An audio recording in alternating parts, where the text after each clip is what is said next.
આકાશવાણી ભુજ સ્થાનિક સમાચાર વિરલ રાણા વાંચે છે.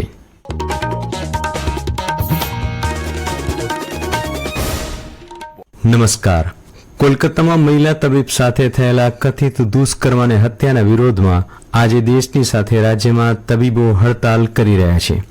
અમદાવાદ મેડિકલ એસોસિએશન દ્વારા ગઈકાલે પત્રકાર પરિષદ યોજીને આ હડતાલની જાહેરાત કરવામાં આવી હતી, જે અંતર્ગત આજે સવારે 6 વાગ્યાથી લઈને આવતીકાલે સવારે 6 વાગ્યા સુધી ઓપીડી તેમજ તમામ તબીબી પ્રક્રિયાથી તબીબો અળગા રહેશે.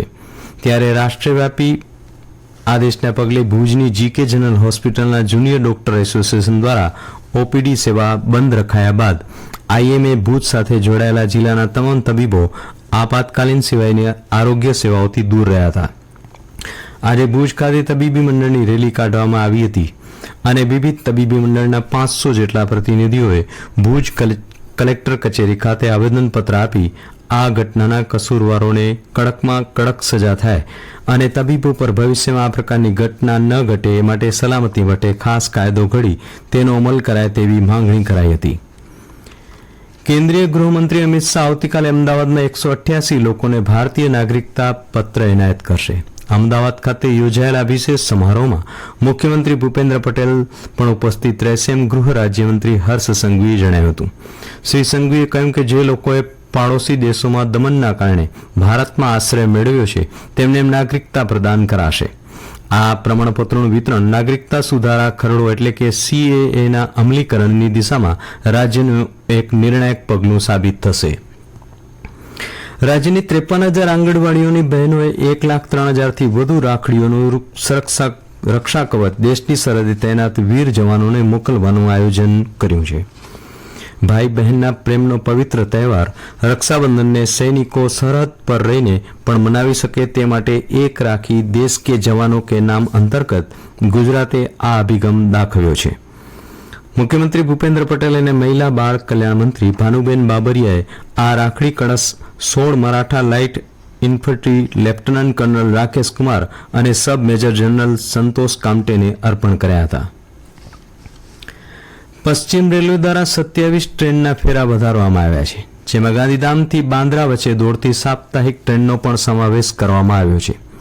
રેલવેના સત્તાવાર સૂત્રો પાસેથી મળતી વિગતો મુજબ વિશેષ શ્રેણીમાં દોડતી ગાંધીધામ બાંદ્રા ટ્રેન 25 જુલાઈ સુધી દોડાવવાનું નક્કી કર્યું હતું. હવે આ ટ્રેનને 26 ડિસેમ્બર સુધી દોડાવવા નિર્ણય કરાયો છે. ઉલ્લેખનીય છે કે આ ટ્રેન ગાંધીધામથી દર ગુરુવારે રાત્રે 12:30 વાગે રવાના થઈ બીજા દિવસે બપોરે 2:20 કલાકે બાંદ્રા પહોંચશે. બાંદ્રાથી પરત સાંજે 7:20 કલાકે રવાના થઈ બીજા દિવસે સવારે 8:40 કલાકે ગાંધીધામ પહોંચશે. રાષ્ટ્રીય આયુષ મિશન અંતર્ગત વિશ્વ વરિષ્ઠ નાગરિક દિવસ નિમિત્તે જિલ્લાના આયુષ્યમાન આરોગ્ય મંદિર દ્વારા વડીલોના જીવનની સ્વાસ્થ્યલક્ષી ગુણવત્તા સુધારી સ્વસ્થ અને સુખી સમાજના નિર્માણમાં મદદ કરી શકાય તે હેતુથી આયુર્વેદ શાખા કચ્છ દ્વારા આગામી 21 ઓગસ્ટના સવારે 9:30 થી બપોરે 1 વાગ્યા સુધી વરિષ્ઠ નાગરિકો માટે આરોગ્ય શિબિરોનું આયોજન કરવામાં આવ્યું છે, જેમાં ભુજ તાલુકાના માધાપર વૃદ્ધાશ્રમ અને સરકારી આયુર્વેદિક દવાખાનું સુખપર તેમજ અંજાર વૃદ્ધાશ્રમ, નખત્રાણા તાલુકામાં સરકારી આયુર્વેદ દવાખાનું નખત્રાણા અને જીવન સંધ્યા વૃદ્ધાશ્રમ રોહા સુમરી ખાતે આ કેમ્પનું આયોજન કરાયું છે તેમ જિલ્લા આયુર્વેદ અધિકારી જિલ્લા પંચાયત કચ્છ ભુજની એક યાદીમાં જણાવાયું છે. વિલુપ્ત થતી શેરી રમતોને પુનઃ સ્થાપિત કરવા કચ્છી લેવા Patel education and medical trust સંચાલિત કુમાર વિદ્યાલયના ઉપક્રમે આજે સવારે ભુજના સરદાર પટેલ વિદ્યા સંકુલ ખાતે શેરી રમતોત્સવ 2024નું આયોજન કરાયું હતું. આ રમતોત્સવની કચ્છ બનાસકાંઠા બોર્ડર રેન્જના આઈજી ચિરાગ કોરડિયા તેમજ પટેલ સમાજના આગેવાનો દ્વારા સ્ટાર્ટ અપાયો હતો.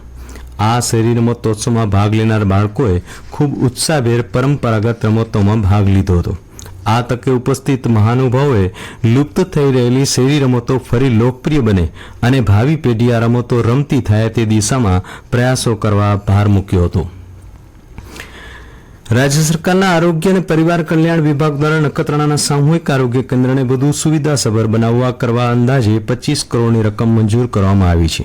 આ અંગે અબડાસાના ધારાસભ્ય પ્રદ્યુમનસિંહ જાડેજાએ સોશિયલ મીડિયા પોસ્ટ દ્વારા જણાવ્યું હતું કે આ રકમથી 100 પથારીની સંપૂર્ણ સુવિધાથી સજ્જ હોસ્પિટલનું નિર્માણ થશે. જેને કારણે પશ્ચિમ કચ્છના છેવાડાના ગામોના લોકોની આરોગ્ય સુવિધામાં વધારો થશે. જિલ્લામાં આજે વહેલી સવારથી વરસાદી વાતાવરણ વચ્ચે ભુજ, ખાવડા, દયાપર, નખત્રાણા, માંડવી, ભચાઉ સહિતના વિસ્તારોમાં હળવાથી ભારે વરસાદી ઝાપટા વરસ્યા હતા. દરમિયાન હવામાન વિભાગે આગામી 4 દિવસ હળવા વરસાદની આગાહી કરી છે. અને આ સાથે સ્થાનિક સમાચાર પૂરા થયા. નમસ્કાર.